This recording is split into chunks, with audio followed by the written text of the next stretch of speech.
gracias damos al Señor por poder estar reunidos nuevamente. Les doy muchas gracias al Señor por la oportunidad que cada día nos da de poder estar vivos, de poder tener una oportunidad nueva para oír un día más su palabra, para poder ser instruidos, para poder ser guiados, para estar preparados para aquel día. Bien, continuando con el tema que nosotros habíamos estado tratando, que tenía que ver con la mutua edificación en el conocimiento del Señor, y veíamos que, como resumen, a modo de resumir, veíamos que había que hacer un autoexaminar cuánto es lo que yo sé y lo que yo sé. También hacer un examen personal, que es lo que notábamos, y también luego un examen de donde decíamos de manera humorística, donde yo tengo posado mi delicado pie, para saber lo que estoy enseñando personalmente y también lo que estoy recibiendo o lo que se está diciendo en medio de esto que nos ha permitido a nosotros hoy en día, por causa de esta pandemia me refiero, poder estar expuesto a tantos mensajes de tantos lugares. Y hablando en ese contexto de la mutua edificación, del conocimiento del Señor, poder discernir, hacer un autoexamen personal acerca de la conducta que uno tiene frente a la palabra, el entendimiento, la sabiduría que tiene de ella, y también poder observar si el entendimiento es intelectual o es dado del Señor. Y veíamos cómo el mundo incluso ha reemplazado tanto la sabiduría de Dios por intelecto, por estudio sistemático. Entonces, para poder tratar el punto de hoy, que tiene que ver con el entendimiento de un creyente, cuánto entiende, cuánto sabe, o su fuente de sabiduría, vamos a estar observando para poder iniciar nuestro tema. Recuerden que veníamos de Romanos, donde podíamos ver la mutua edificación y que todo debía hacerse para eso, para la que contribuya a la mutua edificación. Bien, hablando de el entendimiento del creyente, entonces quisiera que ustedes pudiesen acompañarme al libro de Eclesiastés, que yo aquí ya tenía abierto. Les voy a dar unos minutitos para que ustedes puedan encontrarlo. Eclesiastés en el capítulo 12. Bien, en el versículo 8 la palabra nos habla de vanidad de vanidades, dijo el predicador, todo es vanidad. Pero aquí en el versículo 9 nos indica una clave, un fundamento, como la raíz, digámoslo así. Dice, y cuanto más sabio fue el predicador, tanto más enseñó sabiduría al pueblo. E hizo escuchar, e hizo escudriñar, y compuso muchos proverbios. Hasta ahí solamente podemos observar que el predicador lo que enseña es lo que recibe. Dice, y cuanto más sabio fue el predicador. Salomón lo puede decir con mucha propiedad, porque conocemos su historia leyendo o pudiendo leer ahí en Segunda de Reyes en el capítulo 3, cuando el Señor le dice que pida lo que él quiere. Y en vez de elegir las riquezas, él elige pedir sabiduría para poder juzgar al pueblo. Bien, ahora él comienza a escribir ya al final de este libro de Eclesiastés para enseñarnos que cuanto más sabiduría recibió, tanto más pudo enseñar. O sea, entonces no depende que, evidentemente el estudio es una herramienta poderosa. Yo, me parece que ayer estaba viendo un video que me enviaron de Michael Rood, y él decía que he dedicado, me parece que 36 años al estudio de las Sagradas Escrituras, y es evidente que conoce los orígenes de las palabras, el griego, el hebreo, y muchas de las fiestas. Se ha dedicado mucho a estudiar las fiestas de Israel para entender el contexto en que se dicen, porque evidentemente al nosotros leer el Antiguo Testamento no tenemos muy claro lo que a veces significa una ofrenda mecida o ese tipo de cosas, o cómo se mataba el cordero, cuál es la parte que se sacrificaba en holocausto y cuál es la parte que se quemaba fuera del campamento. Y hay veces que, obviamente hoy nosotros no ponemos tanto énfasis en esas cosas, a pesar de que tienen mucho significado.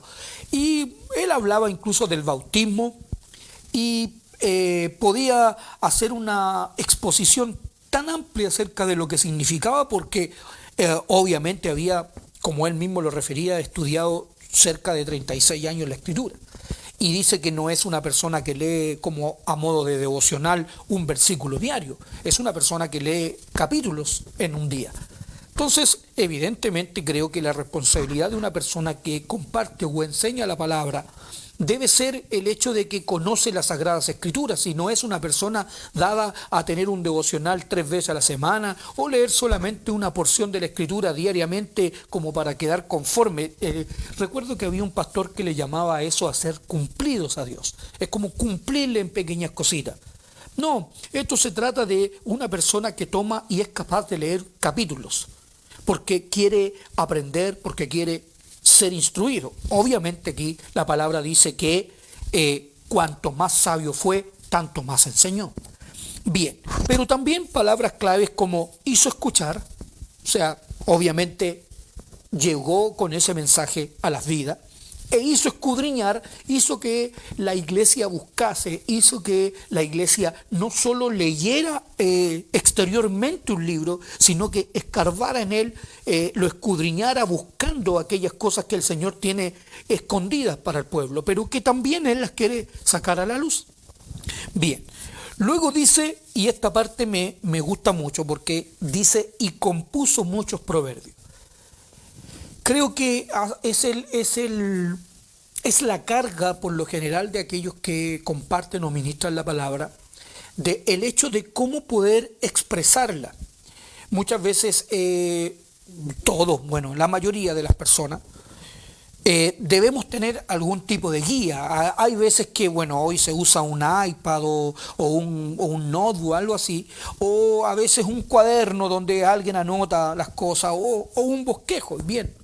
Hay muchas personas que no saben cómo a veces crear o hacer un tema, se le dice. Bien, aquí la palabra, bueno, déjeme decir entre paréntesis que eso en lo que es secular se refiere principalmente a la homilética, a lo que es la manera de componer un tema, la manera de crear un mensaje. Bien, en ese sentido es que aquí la palabra dice que esa sabiduría nos sirve para componer muchos proverbios. Entonces, bien, dice la palabra así.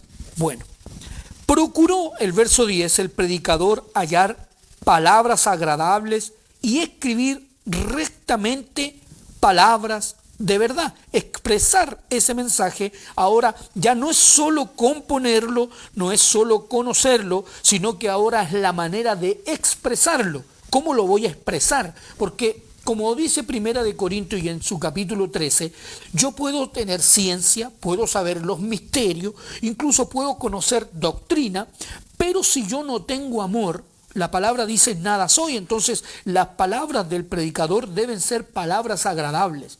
En eso todos tenemos que ser muy tratados.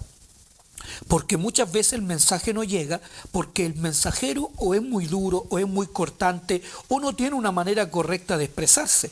Muchas veces se debe a la falta de educación quizás, pero dice la Escritura que ese ministro, ese predicador toma un tiempo para poder también expresar ese mensaje de manera agradable, de manera amorosa, llamémoslo así. Bien. Entonces dice el versículo 11 que esas palabras, primero, que vienen de la sabiduría, segundo, que son dadas de manera agradable, dice el versículo 11, las palabras de los sabios son como aguijones y como clavos hincados son las de los maestros de las congregaciones dadas por un pastor. Y aquí la palabra no se está refiriendo a un pastor, por decirlo así, como el pastor de la iglesia. Se está refiriendo que las palabras dadas como un pastor. Eso indica que la manera en que se expresa el mensaje es de padres a hijos. Es como dice Primera de Tesalonicenses en esas cartas, la palabra se refiere que Pablo dice que el pueblo le ha llegado a ser tan querido, tan amado, que él dice, no solo quise darles el evangelio, sino daros también mi propia vida. porque dice, nos habéis llegado a ser muy queridos.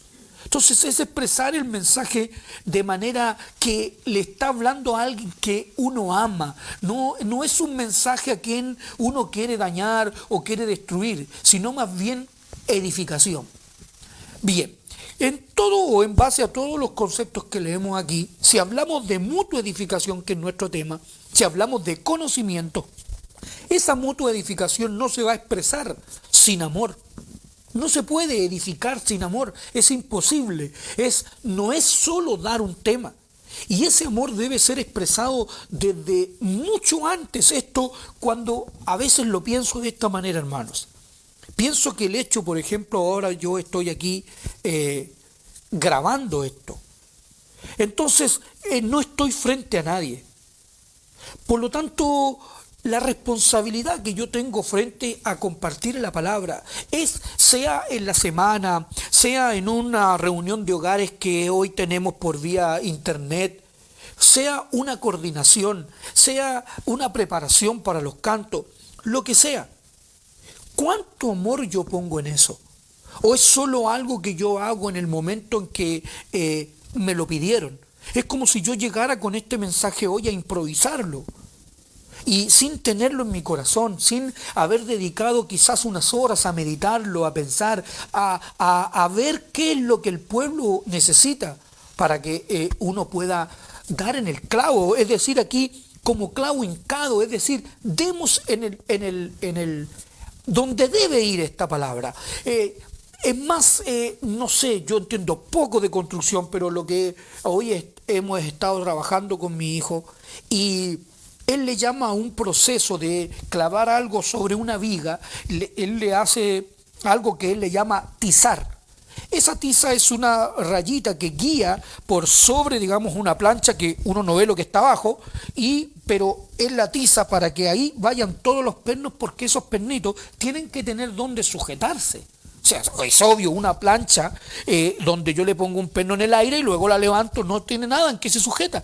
Pero si tiene una viga, va a quedar ahí firme. Lo mismo en la palabra, es como no dar el clavo, es no medir hacia dónde va dirigida la palabra, sino más bien es pensar, hoy me toca predicar mañana y luego tomo la Biblia, una concordancia y comienzo a buscar textos bíblicos y a anotar en una hoja. A veces incluso de manera así casi displicente anotar un par de textos. Esa palabra no es dicha con amor. Amor se va a manifestar que yo quiero llevar a la iglesia una palabra que le nutra, una palabra que mi corazón ha meditado, una palabra que el Señor me ha dado. No es solamente una mera responsabilidad, me toca enseñar. No, es que yo estoy edificando. Estoy nutriendo la iglesia, no estoy solamente dando vana palabrería, es como dice ahí, vanidad de vanidades, es decir algo que no tiene ningún propósito. Bien, para eso, ¿cuánto tiempo de oración se invierte? Notemos solamente eso, en el conocimiento. Y en base a eso, notemos lo que nos enseña el profeta Ezequiel en cuanto a esto. Aquí en el libro de Ezequiel, en el profeta Ezequiel, si nosotros leyésemos el capítulo 1, él es una persona enviada por el Señor en un día preciso, para un mensaje muy preciso. Pero aquí en el capítulo 2, a pesar de que él es enviado, y me llama profundamente la atención, dice que al pueblo que él va, dice que él estaba en medio de los cautivos. O sea, él le va a ministrar la palabra a un pueblo que está cautivo. No es cualquier mensaje el que va a dar. Me parece que es Salmo 137 que dice cómo vamos a estar cantando con tanta alegría en medio de cautividad. O sea, ¿quién canta cuando está en un funeral? O sea, el funeral, es decir, la misma escritura en Santiago capítulo 5 nos enseña: el que esté alegre cante alabanza y el que esté triste haga oración. Si a alguien se le muere un familiar, no es día de canto. A lo más si va a cantar, le va a cantar quizás la canción que le gustaba. A veces ni siquiera entiendo eso porque la persona que está ahí no la escucha. Así que si le gustaba a él no va a escuchar la canción. Pero bueno, todas esas cosas que a veces hacemos como tan rituales. Pero entender que es entender el contexto en el que yo estoy ministrando. En base a ese contexto, noten aquí, por ejemplo, hablando de mutua edificación, miren lo que Ezequiel nos enseña en el capítulo 2. Primero el Señor dice, me dijo, el verso 1, hijo de hombre, ponte sobre tus pies y hablaré contigo. Esta palabra tiene escondido tanto porque ¿de dónde viene el mensaje? ¿De dónde proviene el mensaje que una persona está compartiendo con otra? Dice, ponte sobre tus pies y hablaré contigo. Y luego que me habló, entró el Espíritu en mí, noten, y me afirmó sobre mis pies y oí al que me hablaba. Bien.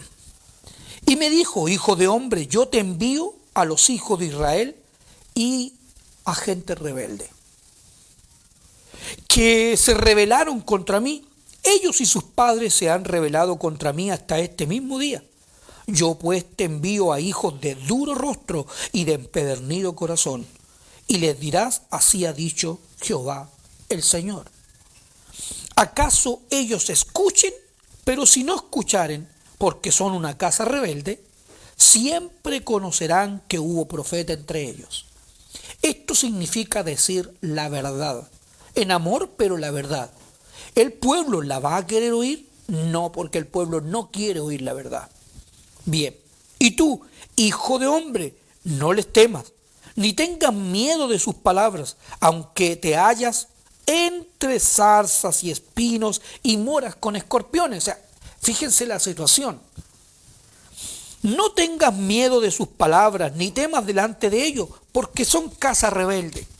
Dice, les hablarás pues mis palabras, escuchen o dejen de escuchar, porque son muy rebeldes.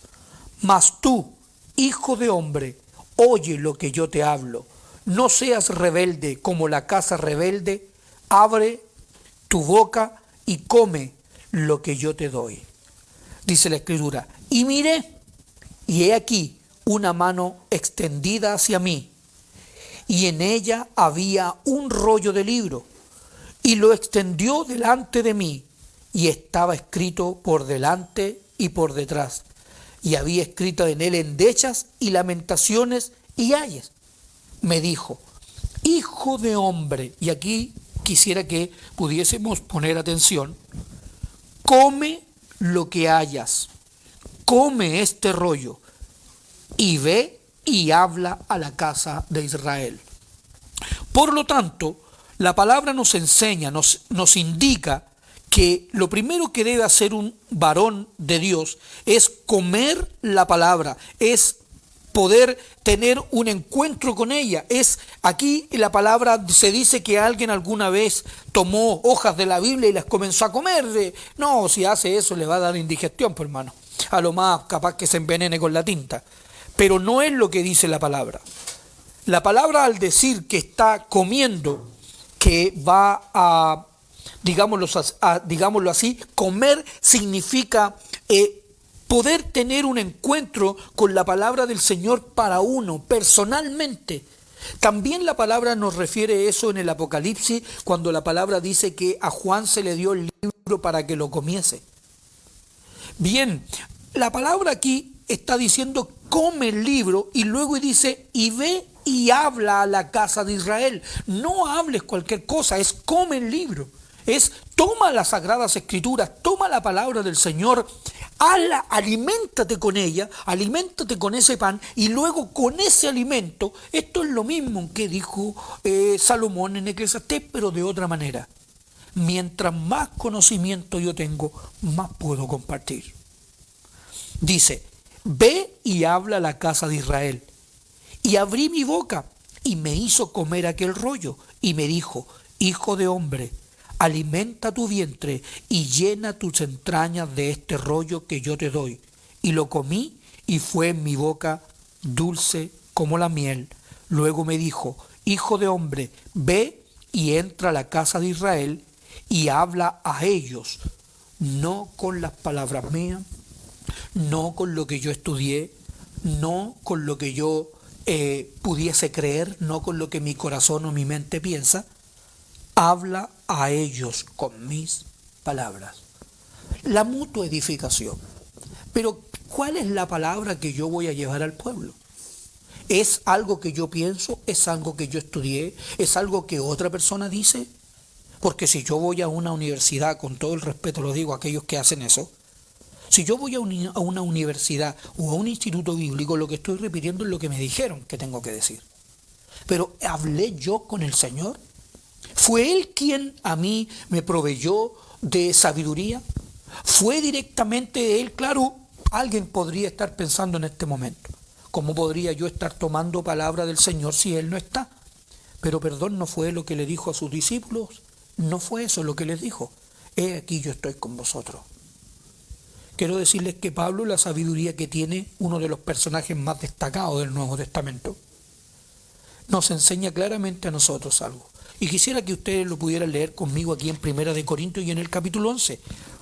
Recordemos acerca de Pablo que es una vida que no anduvo con el Señor en la carne. Es alguien al que pudiésemos decir que Jesucristo no estaba en su tiempo. Bueno, y entonces, ¿de dónde vino semejante sabiduría? Al punto de destacarse, al punto que aún Pedro, habiendo estado con el Señor Jesucristo, decía que las cosas que Pablo conocía o Pablo había entendido del Señor eran incluso para él difíciles de entender. Sin embargo, no había caminado con el Señor Jesús. ¿Dónde estaba él?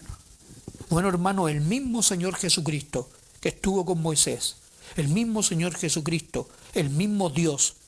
Voy a decir el mismo Dios porque si digo Jesucristo, perdón, no va a faltar quien diga, pero si Jesucristo no estaba con Moisés, o Jesucristo no estaba cuando estaba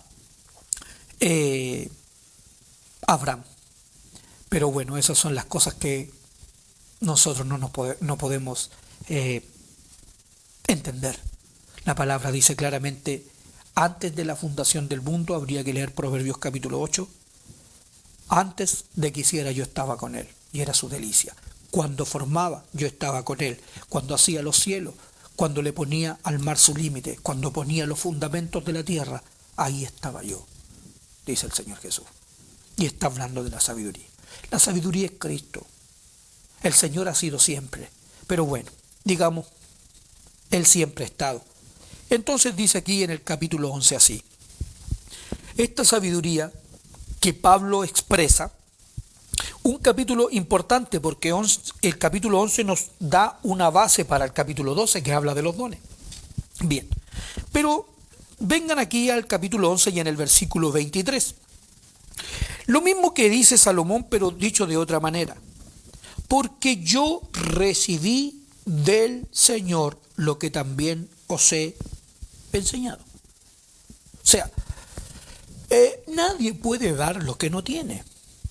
Podrá buscarlo en un diccionario, podrá buscarlo en un compendio bíblico, podrá comprar mucha literatura, pero nadie puede dar lo que no ha recibido. Es imposible. Le pueden dar a uno una comisión. Muchas veces no somos lo suficientemente valientes para decir, hermano, no me siento preparado para hacer esto. Tampoco se trata de caer en el otro estado, llamémoslo a ver de manera respetuosa, pero a pesar de que la palabra pudiese sonar un poco fuerte, pero la Escritura también habla de aquellos, cobardía. No se trata de caer en cobardía, no, es que no tengo nada. No, si tiene, compártalo. Pero tampoco se trata de compartir si no tiene. Y en eso hay que ser franco. Entonces, si uno le ha dedicado, siempre pienso en esto, si yo le dedico mi vida al trabajo es lo que más sé. Si yo soy capaz de dedicarle horas a algo, evidentemente voy a ser bueno en eso, porque le estoy dedicando horas. Si yo no le estoy dedicando horas a la palabra, al estudio, a comer su palabra, para alimentar mi vida, lo que yo como mi cuerpo lo asume y le produce crecimiento. Bueno, les va a parecer gracioso, pero en esta cuarentena a veces he notado que esta cuarentena le está produciendo un crecimiento excesivo a mi cuerpo, producto seguramente de que estoy comiendo más de lo normal, pero ahí el Señor me enseña que todo lo que uno come el cuerpo lo asume. Por ende, si yo como de la palabra, entonces debiera estar gordito de ella. Debiera estar gordito de lo que yo entiendo de ella porque la estoy comiendo, la estoy aprendiendo. Entonces, notemos que aquí dice él que él entregó lo que recibió del Señor. Pablo también nos escribe en Efesios, diciéndonos que si hemos sido enseñados por Cristo. Entonces, no se trata de que hemos oído al Señor en medio de todo. La palabra también indica, profeta os levantará el Señor. Estoy citando Hechos 4, si no me equivoco. Profeta os levantará el Señor. Dice, a Él oiréis. Y dice, del medio del pueblo. El Señor está en medio de nosotros, pero Él en persona. Bien, dar lo que uno ha recibido. Entonces, notemos aquí en el capítulo 13 de Primera de Corintios. Bueno, también es importante, ya para irnos acercando hacia el final, a pesar de que quedan algunos pasajes, no vayan a pensar que estoy diciendo que va a terminar, nos vamos acercándose al final. La palabra nos decía que el libro estaba escrito por dentro y por fuera. Bien, aquí es que uno debe entender esto, hablando de la mutua edificación.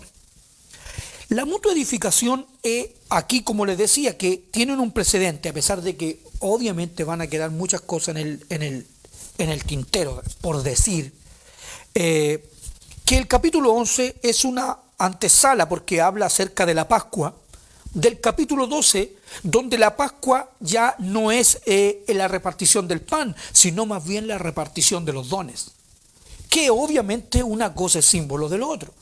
Bien, pero en el sentido de compartir la palabra, en el sentido de que la escritura está escrita por dentro y por fuera, noten este detalle aquí en el capítulo 13 del versículo, capítulo 13, versículo 9 de esta carta de Primera de Corintios. Dice, porque en parte conocemos, hablando de entendimiento, hablando de mutua edificación, porque en parte conocemos. Y esto, hermanos, ¿cómo pudiese uno ser responsable de esto? Porque no sé cómo decirlo de manera que suene un poco más blando, pero hay quienes se tratan de entremeter en lo que no han visto. La Escritura dice vanamente hinchados, estoy citando Colosenses capítulo 2. ¿Cuántas vidas muchas veces compartiendo lo que no han visto? Entonces eso le produce confusión a la iglesia. De hecho, ¿por qué esto de la gran tribulación, si hemos de pasarla o no? Hay una tan gran controversia, pero más que porque el tema sea enredado, o el tema, yo no le llamaría la palabra porque el Señor no enreda las cosas, pero somos los hombres los que nos enredamos. Pero hablando de un tema difícil de entender, ¿por qué hay tanta confusión? Porque es evidente que hay personas que conocen en parte, entonces no conocen todo. ¿Y qué es lo que pasa cuando alguien se entremete en lo que el Señor no le ha dado, no le ha mostrado? Obviamente produce confusión porque habla algo de lo que él no es testigo. La Escritura nos enseñó a nosotros y me seréis testigos, pero no todos han sido testigos de todas las cosas que la Escritura nos habla. Entonces aquí dice claramente, para mí, al leerlo, el libro escrito por dentro y por fuera. Y dice así, porque en parte conocemos y en parte profetizamos. Mas cuando venga lo perfecto, entonces lo que es en parte se acabará. Y aquí, cuando yo era niño, hablaba como niño. No solo que ahora Pablo en esta carta, en el capítulo 2, le dice que le habla a la iglesia y la iglesia son como niños, sino que él también entiende que hubo un periodo de su vida en la que él hablaba como niño. Entonces, se imaginan a un ministro, pero siendo niño. Sí, estamos hablando de un Pablo antes de su conversión, un conocedor de la Escritura. Estamos hablando de una persona madura en su comportamiento. Estamos hablando de un principal. Estamos hablando de más atrás, un Nicodemo que aún ni siquiera había nacido. Entonces, notemos, ¿cómo habla? Como niño. Bueno, ¿y cómo piensa? Como niño. ¿Y cómo juzga? Bueno, como niño también. Dice, mas cuando ya fui hombre, dejé lo que era de niño. ¿Y de qué estás hablando, hermano? Ahora vemos por espejo oscuramente. ¿Saben? La palabra oscuramente significa sombra. Oscuro, sombra. La palabra nos enseña a nosotros que la ley teniendo la sombra de los bienes venideros, no la imagen misma de las cosas. Noten aquí, ahora vemos por espejo oscuramente, mas entonces veremos la imagen cara a cara. ¿Cuándo entonces aquí qué es lo que nos está enseñando? Nos está enseñando que aquel que habla como niño enseña la palabra, pero la enseña oscuramente. ¿Significa que está mintiendo? No, el Señor no le ha revelado más, por lo tanto tiene acceso a las sombras. Tiene acceso a lo que son las sombras. Por eso habla de aquellas cosas que solamente su mente entiende. Yo no estoy diciendo nada extraño. Usted lo puede leer ahí en Marcos capítulo 4. La palabra dice que Él les hablaba a ellos por parábolas conforme a lo que podían oír. O sea, Él esa parábola, ese ejemplo, esa ilustración le ayuda al pueblo para que entienda lo que puede ver. Porque el hombre entiende lo que tiene delante de sus ojos. Es como he estado 6 semanas u 8 semanas enseñando el tabernáculo, y en esto uno ve el templo o ve el tabernáculo, la edificación. Pero con el entendimiento de hablar desde dentro de la Escritura, lo que ve es que ese tabernáculo es símbolo del cielo, de lo que no puede ver. Entonces, claro, en nuestra primera etapa, el tabernáculo, todos sus utensilios, la lámpara, todo eso, pero en una segunda etapa, en una madurez, poder entender que eso es una esfera espiritual que nos habla a nosotros del cielo. Es donde entró Cristo, es donde habita el Padre.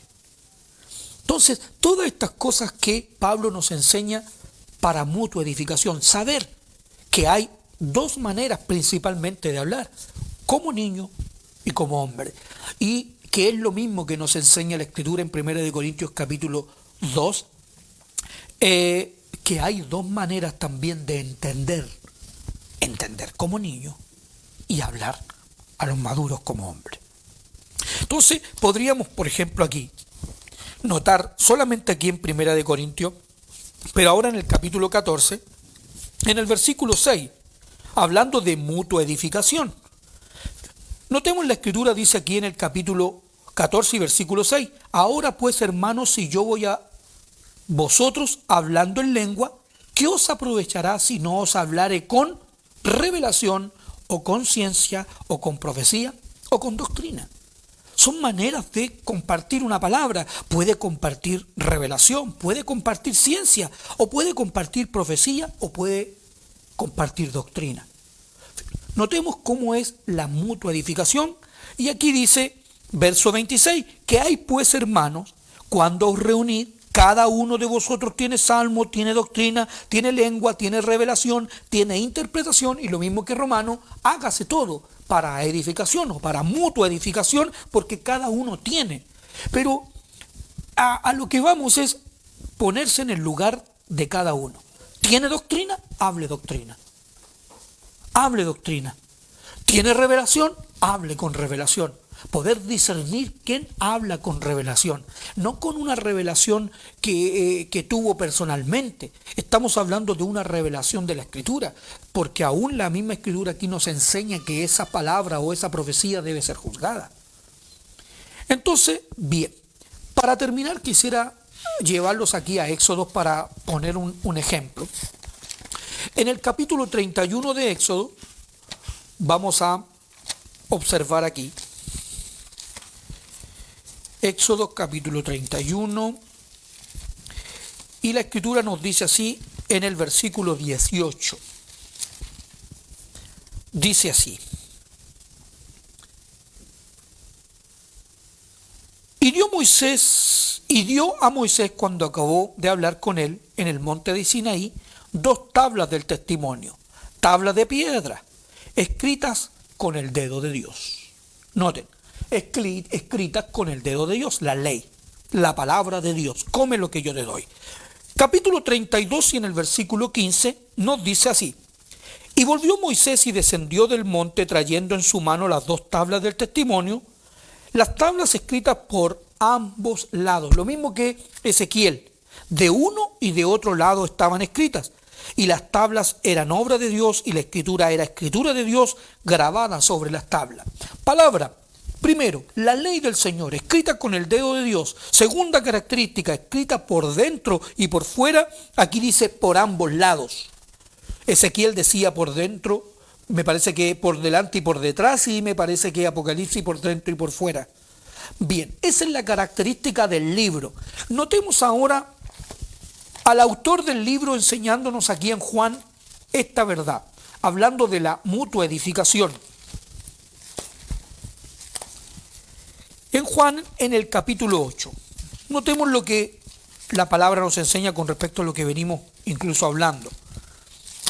De saber, yo hablaba como niño. Bien, dice así en el capítulo 8, está aquí el episodio de la mujer sorprendida en el acto de adulterio, pero pongamos atención aquí en el versículo 5. Traen a la mujer en el verso 3, la sorprenden, en el verso 4 le dicen maestro. Bien, en el verso 5, y dice, y en la ley nos mandó Moisés, esa ley que fue escrita con el dedo de Dios, por dentro y por fuera, dice, apedrear a tales mujeres. ¿Tú pues qué dices? Mas esto decían tentándole para poder acusarle. Pero Jesús, inclinado hacia el suelo, escribía en tierra. ¿Cómo se escribió la ley? Con el dedo. Entonces uno se imagina al Señor escribiendo con el dedo la palabra. Pero miren lo que dice. Dice, y como insistieran en preguntarle, se enderezó y les dijo. Moisés dijo. Moisés no dijo nada, la escritura era obra de Dios. Escrita con el dedo de Dios. Eso es lo que le está el Señor enseñando aquí. Luego, y como insistieran en preguntarle, se enderezó y les dijo, ¿tú pues qué dices? En la ley Moisés nos mandó, ¿tú pues qué dices? ¿Qué dices? Y él dice, el que de vosotros esté sin pecado, sea el primero en arrojar la piedra contra ella. E inclinándose de nuevo hacia el suelo, la palabra aquí es clave, siguió escribiendo en tierra. ¿Con qué? Con el dedo. No dice ahí, pero es obvio. Siguió escribiendo en tierra con el dedo, como decía arriba. ¿Qué es lo que nos está enseñando el Señor a través de esta palabra? Nos está enseñando que hemos oído la palabra, pero hay algo que el Señor no ha dicho aún. Si no tengo el tiempo, hermanos, para seguir ahondando y ahondando, pero recuerden Hebreos capítulo 3. Moisés fue fiel en toda la casa de Dios para testimonio de lo que se iba a decir. Aquí lo que tienen ustedes es lo que dijo Dios por medio de su palabra, pero también está lo que se va a decir en nuestros corazones, lo que el libro dice por dentro. Hemos escuchado lo que está por fuera, pero ¿hemos escuchado lo que está por dentro? Es tan esencial poder entender que hay una palabra que es expresada a nuestra mente, que es expresada a nuestro entendimiento. A eso nosotros le llamamos leche, le llamamos doctrina. Eso nuestra mente lo puede entender. Los padres no provoquen a ir a sus hijos. Los hijos obedezcan a sus padres. Las esposas, sujétense a sus esposos. Los esposos, amen a sus esposas. Eso no necesita una gran revelación. Yo necesito entenderlo, creerlo y obedecerlo. Pero evidentemente hay una palabra que está por detrás, la que Pablo oraba por los efesios, para que el Señor alumbre. Dice, os dé espíritu de sabiduría y de revelación en el conocimiento de Él. En parte conocemos y en parte profetizamos. O sea, lo que conocemos, pero hay más del Señor. Hay más que solo la parte doctrinal, que solo la parte externa de la palabra, sino que hay una parte que es interna de la palabra. Y el hombre siempre está mirando lo externo. Siempre, siempre, siempre. Mirando el templo por fuera. No entendiendo lo que es el templo genuino, que Apocalipsis nos enseña, no vi en ella templo, porque el templo es el Dios Todopoderoso. Entonces, notemos la mutua edificación. Es entender, llegar a entender, que la palabra del Señor, hay cosas que podemos explicar, hay cosas que la palabra explica, que son externas, y hay cosas que la palabra implica, que son por dentro. Es un mensaje que el Señor aún tiene que decir a nuestros corazones. No estoy hablando como alguien alguna vez me dijo, como si estuviese hablando de algo nuevo, de algo, como recuerdo que en esa oportunidad salió este pasaje de Apocalipsis que decía que nadie le puede agregar. No, yo no estoy hablando de agregar, estoy hablando de lo que está escrito, pero por dentro, que está oculto a la mayoría de la mente, a la mayoría de los corazones, que necesita sacar el Espíritu Santo, que es una palabra de revelación, una palabra de ciencia. Y ¿cómo se puede edificar? Bueno, se edifica con la doctrina, pero también se edifica con otros ministerios que son los ministerios de la revelación. La mutua edificación es de esta manera, no todos somos iguales. Así que tomar en cuenta todo esto para poder entender que yo no puedo dar lo que no tengo. También entender que me va a ser dado de una manera y a otro de otra. Y todo eso, sea de una o de otra manera, es para mutua edificación. Sin olvidar jamás que toda sabiduría, que todo entendimiento y todo conocimiento proviene de Dios. Por mucho que me esfuerce, puede que entienda cosas físicamente, o digámoslo así, con mi mente, pero hay cosas que también están escritas por dentro que mi mente no puede comprender. Que el Señor nos ayude para que la palabra pueda hallar cabida en nuestros corazones primeramente para poder ser expresada con la gracia necesaria, para poder ser expresada con el entendimiento justo, con el entendimiento correcto. No, como le decía yo, introducirme en áreas que no he visto y no entremeterme tampoco en cosas que me gustaría saber. Pongo ahí con saber lo que el Señor no le ha placido en su sola voluntad revelarme. Que el Señor nos ayude cada día, vuelvo a decirle, para que todo aquello que hayamos recibido y todo aquello que también estemos escuchando, porque no olvidemos que el conocimiento también nos da madurez y discernimiento, poder discernir lo que escucho, poder también enseñar, poder instruir a los demás. Que el Señor les bendiga, les guarde, nos estaremos viendo en una próxima oportunidad. Muchas gracias, hermanos. Amén y amén.